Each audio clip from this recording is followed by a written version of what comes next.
بچے کی گمشدگی والے معاملے کی پیشگی کی تیاری کی ایک بہت لازمی صورت یہ بھی ہے کہ آپ کے گھر کی جانب جو 2-3 راستے آتے ہیں، ان راستوں پر بچے کو 2.5 سال کی عمر کے بعد شام میں واک کرانا شروع کر دیجیے، اور ہر بار واپسی پر بچے کو آگے رکھیں اور اسے بتائیں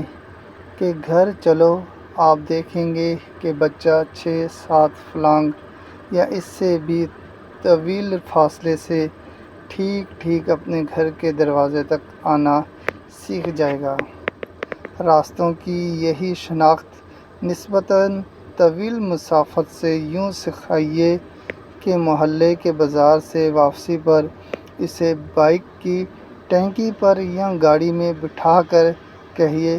گھر جانا ہے، آپ مجھے گھر کا راستہ بتائیں۔ شروع میں وہ غلطی کرے گا، لیکن اگلی 3-4 بار یوں وہ آپ کو بالکل ٹھیک سارے موڑ اور راستے بتاتا چلا جائے گا۔ یوں آپ کے بچے کے محلے میں گم ہونے کا امکان کم سے کم تر ہوتا چلا جائے گا،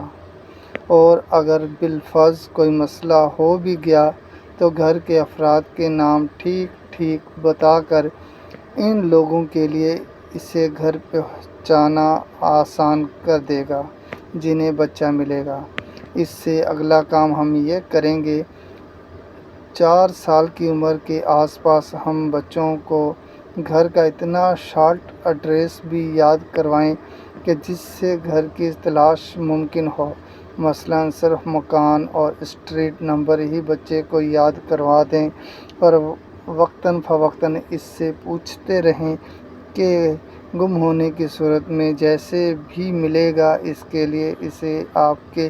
گھر پہنچانا ممکن ہو جائے گا، اور جب یہ 5 سال کا ہو جائے گا تو تب ہم اسے گھر کا مکمل ایڈریس اور موبائل فون نمبر یاد کروائیں گے، تاکہ شہر میں بھی خدا نخواستہ کہیں والدین سے بچھڑ جائے تو طویل فاصلے سے بھی اسے گھر پہنچانا ممکن ہو جائے۔